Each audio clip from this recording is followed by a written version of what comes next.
শীতকাল আসছে আর আমি কি ভেজ বিরিয়ানি খাবো না, এটা কি সম্ভব? শীতকাল মানেই ভেজ বিরিয়ানি। সব ধরনের শীতের সবজি পাওয়া যায় আর ভেজিটেবলস বিরিয়ানি খুব মজা লাগে খেতে। তা আমি ঘরে থাকা কিছু উপকরণ নিয়ে নিলাম আলু গোল গোল করে কিউব করে কেটে নিয়েছি, আর ফুলকপি, ছিম। আর বেশি কিছু নাই আমার ঘরে যদিও, তো যা আছে তাই দিয়েই আজকে আমি রান্না করে নিলাম। তো আর এপাশে আমি ভাতটা ফুটতে দিছি, তো আমি পানি ঝরাই নেব। আমি এপাশে আর সবজিটা একটু ভাজি করে নেই, সিদ্ধ হওয়া পর্যন্ত আমাকে ভেজে নিতে হবে। তো আমি এই যে প্রথমে দিয়েছি তেল দিয়ে শুধু আলু আর ফুলকপি, এইটা একটু হইতে সময় লাগে, সিদ্ধ হইতে, এই জন্য এটা আগে একটু ভেজে নেবে। তারপরে আমি ছিমগুলো দিয়ে দেবো। ছিমটা সিদ্ধ হইতে সময় লাগে না, এই জন্য একটু পরে দিলেও হবে। তো এটা যতক্ষণ পর্যন্ত সিদ্ধ না হবে ততক্ষণ পর্যন্তই আমাকে ঢেকে ঢেকে একটু সিদ্ধ করে ভেজে নিতে হবে। তো আমি এভাবেই একটু ঢেকে নিয়েছিলাম, 5 থেকে 7 মিনিটের মতো লাগছে আমার, যেহেতু ফুলকপি আর আলু এটা একটু সেদ্ধ হইতে সময় লাগে। তো একটু ভালো করে কড়া করে একটু লাল লাল করে ভেজে নিতে হবে, যাতে বিরিয়ানির টেস্টটা অসাধারণ হয়।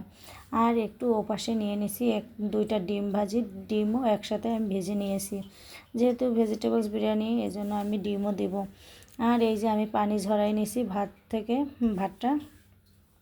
আর আমি কী নিয়ে নিলাম মশলা, কাঁচামরিচ, ওটা জিরা তো না, নিয়েছি আদা কুচি, রসুন কুচি আর একটু পেঁয়াজ, আর পেঁয়াজ কিউব করে কেটে নিয়েছি।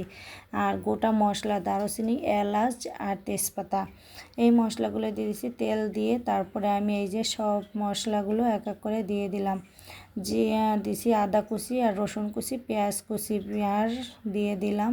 ওই যে সব মশলাগুলোই দিয়ে দিলাম, তেজপাতা, গোটা দারুচিনি, এলাচ, তারপরে কিউব করা পেঁয়াজ, সবগুলোই আমি এখন একটু লাল লাল করে ভেজে নেব। তো একটু ভালো করে ভেজে নেওয়ার পরে আমি ভাতটা অ্যাড করে দিব। তাই এই যে আমার পোলাও চালের ভাতটা আপনি একটু ঝরঝরা করে নেবেন, ভালো করে। ভাতটা হলো আপনি 90% ফুটাই নেবেন, 100% ফুটাবেন না, তাহলে ভাতটা নরম হয়ে যাবে। তো ওইটা একটু ভালো করে ভাজার পরে আমি সবজিগুলো দিয়ে দিলাম। যে সবজি নিয়েছি সেই আপনি যে পরিমাণে নেবেন ওরকম পরিমাণেরই সবজি নেবেন। আমি মাত্র 2 পট, মানে কি 1/2 কেজি চালও পুরো দিই নাই।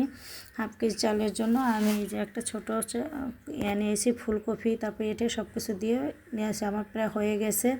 তো আমি একটু ঘি দিয়ে ঢেকে দিয়েছি। তো 10 থেকে 12 মিনিটের মতো ঢেকে রাখলেই আমার বিরিয়ানিটা পারফেক্ট হয়ে যাবে।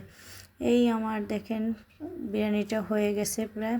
ধন্যবাদ সবাইকে। এভাবে একবার আপনারা শীতের সবজি দিয়ে করে খাবেন। ধন্যবাদ সবাইকে।